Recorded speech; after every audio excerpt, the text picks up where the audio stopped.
En este mismo momento, mientras ves este video, nadie sabe dónde está el presidente de la Federación Rusa.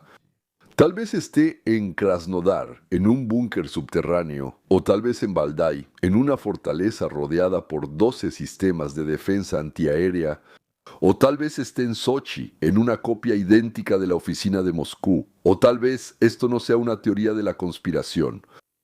Lo que ven en la televisión fue grabado hace 3 semanas. Hoy les voy a contar dónde está realmente Putin ahora, a quién le tiene más miedo que a nadie y, según mi información, quién tiene más probabilidades de convertirse en su sucesor. Voy a decir un nombre concreto. ¿Y por qué todo esto, amigos míos, en realidad son buenas noticias para la libertad? Vamos allá. La persona más influyente en Rusia se está volviendo cada vez menos visible y las razones de esto están causando una seria preocupación en todo el mundo. En los últimos meses, numerosos informes del Financial Times y de otras fuentes señalan cambios notables en el estilo de trabajo del presidente de Rusia, Vladimir Putin. Él dirige el país no desde lujosos despachos ni desde tribunas públicas, sino, según se informa, desde búnkeres subterráneos. El tema de hoy es delicado e importante, por eso me baso únicamente en fuentes serias. Investigaciones de iStories de Rusia, Financial Times, Project y Radio Libertad. Nada de rumores, nada de especulaciones, nada de supuestos informantes secretos. Y lo prometo, voy a decir el nombre concreto de quien puede convertirse en el próximo dueño del Kremlin. Un nombre que rara vez se menciona en la prensa occidental, pero en Moscú lo pronuncian en voz baja, aunque cada vez más seguido. Si te importa un análisis serio, suscríbete y activa la campanita. Bueno, sigamos adelante. ¿Dónde está Putin ahora? ¿Qué sabemos con certeza? Sí, este material está basado en fuentes de servicios de inteligencia europeos y del círculo cercano de Putin. Putin lleva varias semanas trabajando desde un búnker en Krasnodar. Durante su ausencia se transmiten mensajes grabados previamente. Discursos, mensajes, llamados. A los cocineros, guardias y fotógrafos incluso se les prohíbe estrictamente usar el transporte público. Los llevan en autos privados. Los dispositivos electrónicos están prohibidos en presencia del gran jefe. ¿Por qué? Desde marzo del año 26, el Servicio Federal de Protección reforzó drásticamente las medidas de seguridad. Y cerca de Moscú se han instalado puestos del Servicio Federal de Protección para interceptar drones. El búnker de Krasnodar no es el único. Él tiene un sistema de refugios. Señores, les recuerdo que la palabra refugio proviene de la palabra huir. Un refugio es un lugar al que uno huye. Ahí es donde se esconden. El análogo en latín es refugium, es decir, salvación a través de la huida. ¿Por qué Putin cree que necesita salvarse? Siempre dicen que la mejor defensa es el ataque y la mejor protección es atacar. ¿Qué le pasó a Putin? ¿Por qué ya no ataca sino que se esconde? ¿No estará esto relacionado de alguna manera con la inesperada captura de Maduro en Venezuela o con los sorprendentes éxitos de la tecnología estadounidense contra la defensa aérea rusa? Novo-Ogaryovo, a 20 kilómetros de Moscú, es la residencia principal y debajo de ella hay un complejo de mando subterráneo diseñado para resistir un ataque nuclear. Ja, ja, ja. Diseñado para un ataque nuclear, exactamente igual que en Teherán, pero eso no salvó al ayatolá. Valdai, 250 hectáreas, región de Novgorod, un palacio de 4 pisos. Y claro, cerca está la casa de Alina Kabayeva. Casa, casa, casita. Un detalle clave descubierto por imágenes satelitales. 12 sistemas Pantsir S1, Pantsir S1 alrededor de Valdai. Para comparar, en toda Moscú y la región de Moscú hay 60 en total, incluyendo la provincia de Moscú. Con los Pantsir protegen a 20 millones de personas. Es decir, un Pantsir protege a 333,000 habitantes de Moscú y la región de Moscú. Y 12 Pantsir protegen a una sola persona, pero mucho más importante, se llama Vovka Morkovka. Es un tipo bajito y un cobarde terrible. Sochi, residencia. Bosharovrushe. Con un búnker nuclear, claro, con un búnker nuclear. Ya son 2 búnkeres nucleares para un solo elemento valioso. Él es un retaco, Krasnodar. Bueno, ¿a dónde se fue? Ahora mismo. Entre estos refugios, él se mueve de tal manera que nadie, bueno, excepto la inteligencia estadounidense y un círculo muy reducido, sepa su ubicación en este momento. Oficinas triples. Y aquí hay un detalle que descubrieron al mismo tiempo Project y Radio Libertad. Esto fue a finales del 25. En sus 3 residencias, Novo Ogariovo, Sochi y Valdai, se construyeron copias idénticas de su oficina de trabajo. Cuando ves a Putin sentado al escritorio, no sabes dónde está. Los periodistas ya aprendieron a distinguir las copias por detalles microscópicos. La posición de la manija de la puerta, la costura en el papel tapiz, la ubicación de la lámpara, algunas manchas ahí. ¿Para qué 3 oficinas idénticas? Para que los satélites, los enemigos, los conspiradores no puedan determinar en qué parte del país se encuentra. Y de aquí surge la segunda pregunta curiosa. No solo 3 despachos, puede que haya 3 Putins que estén al mismo tiempo en diferentes despachos. Y puede ser que una decisión la tome un Putin, otra la tome el segundo Putin y la tercera la tome Kabaeva. El tema de los dobles es polémico, por supuesto. El conocimiento serio lo evita, pero hay hechos. El político ruso y tecnólogo político Sergei Markov, en el año 2020 creo, sí, dijo públicamente que Putin tiene 2 o 3 dobles. Maldición, no puedo recordarlo. Bueno, está bien, 2 o 3 dobles. Los analistas visuales han señalado repetidamente diferencias en la forma de las orejas, en la forma de caminar, en la línea de la mandíbula, bueno, en diferentes apariciones públicas. Las orejas, por cierto, son la característica más difícil de falsificar. La mente es muy fácil. El Kremlin nunca lo negó categóricamente, solo se burló. Bueno, tal vez quien responde estas preguntas no es el verdadero Peskov, sino un doble de Peskov, o tal vez un triple de Peskov que en realidad no sabe qué decir. Y solo finge que está bromeando. Mientras tanto, el verdadero Peskov visita en secreto sus villas en Italia, donde nadie lo deja entrar con su propio pasaporte. Ellos descansan ahí juntos con Solovyov, quien está tremendamente molesto. Que después de comprar 3 villas en diferentes partes de Italia, todo con su salario, por supuesto, y un poco con los ahorros de su esposa, ahora no puede ir allí, encerrarse en el baño y decir la verdad en voz baja. Y luego, diciéndose a sí mismo que mienten quienes dicen que nunca digo la verdad, regresa a Moscú. No lo digo exactamente así, damas y caballeros, porque como se dice, yo no he estado en el baño con Solovyov.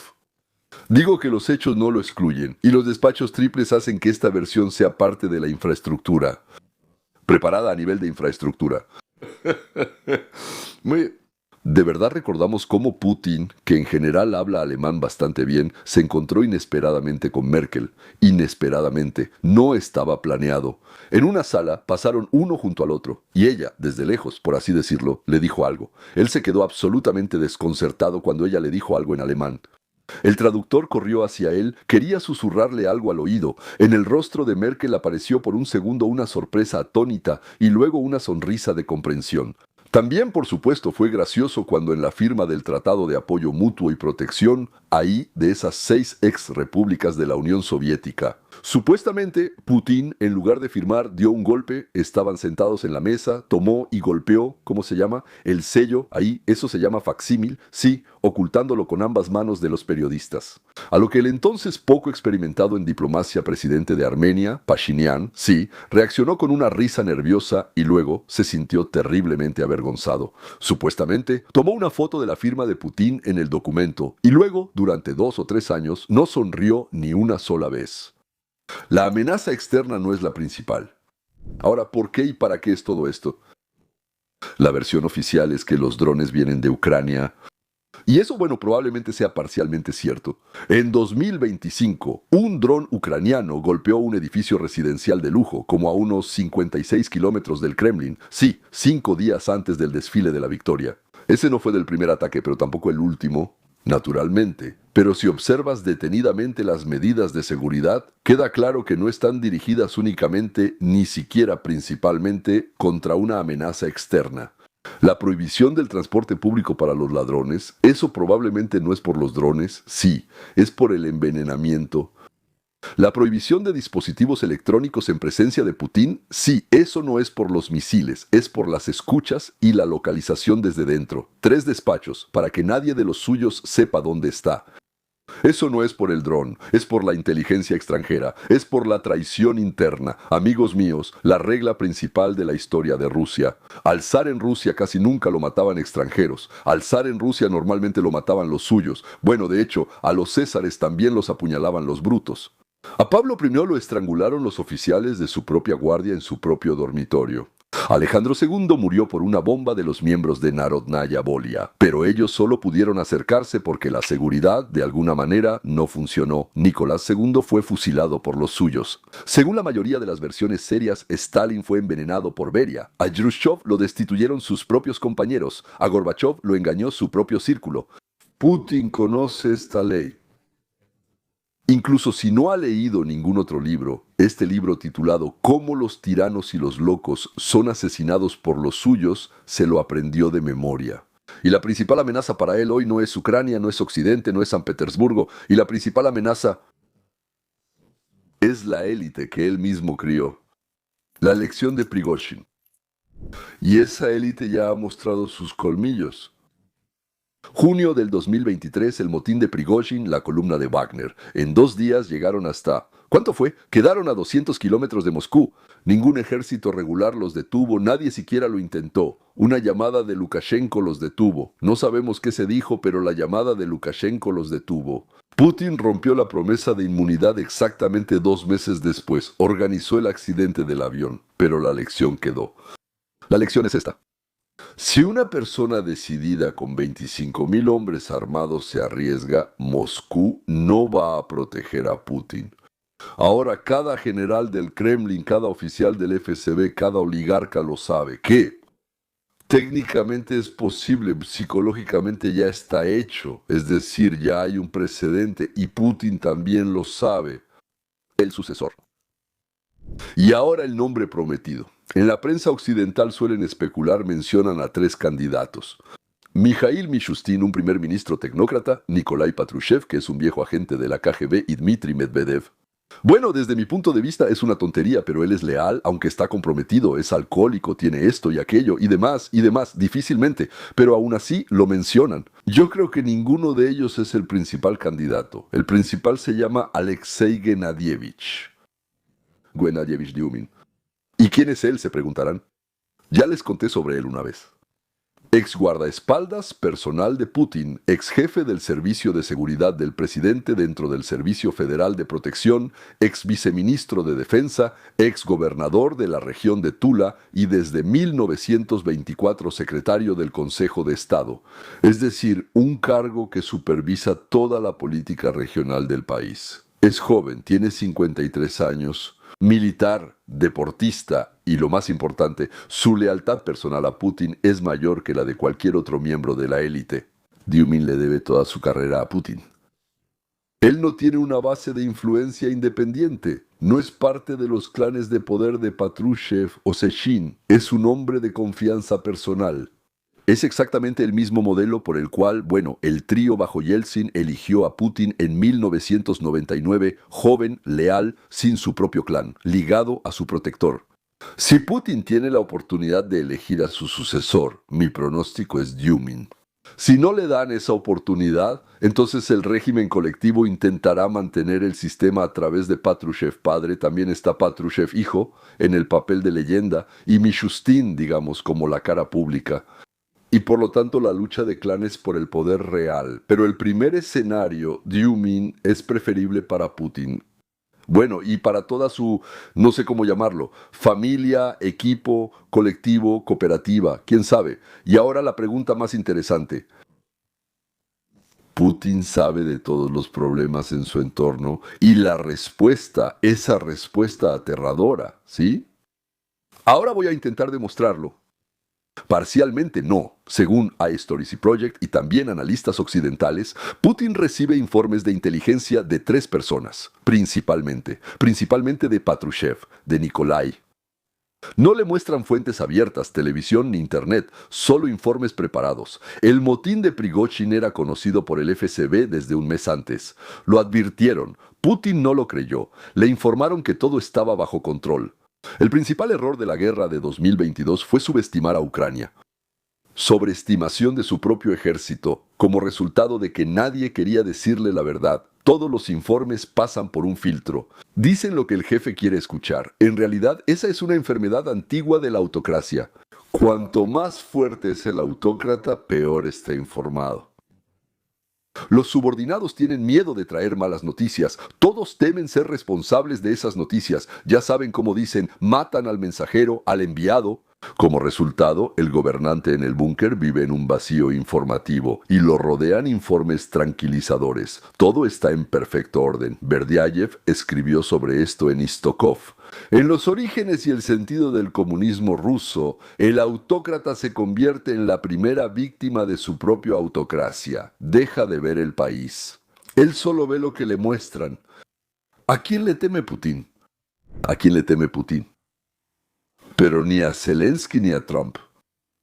Ni siquiera a las sanciones europeas. Según todos los datos disponibles, Putin le teme a los suyos, específicamente a Nikolai Platonovich Patrushev. El mayor, exdirector del FSB, exsecretario del Consejo de Seguridad, tiene 74 años. Ideólogo, y lo que se llama un hombre de línea dura. Es como esos mismos del cuerpo de guardias, gendarmes, defensores en Irán.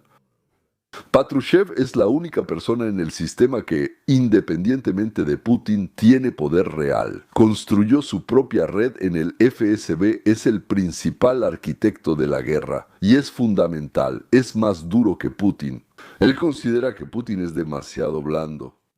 Si ocurre un cambio en el sistema, lo más probable es que sea Patrushev. Por cambio me refiero a un golpe de Estado, por supuesto. No necesariamente será un golpe de Estado como tal, un giro del sistema. No como un conspirador en el sentido clásico, sino como alguien que le diría a la élite, ok, Vodka ya no puede con esto, se necesita una transición. Y probablemente nadie o casi nadie dirá nada, por eso Putin mantiene a Dyumin cerca. Dyumin es el contrapeso de Patrushev. Joven, leal, militar. Si pasa algo, desde el punto de vista de Putin, él protegerá a Putin incluso de Patrushev. Y aquí, amigos míos, quiero detenerme. Berdiaev escribió, el tirano teme más que nada a su propio sistema.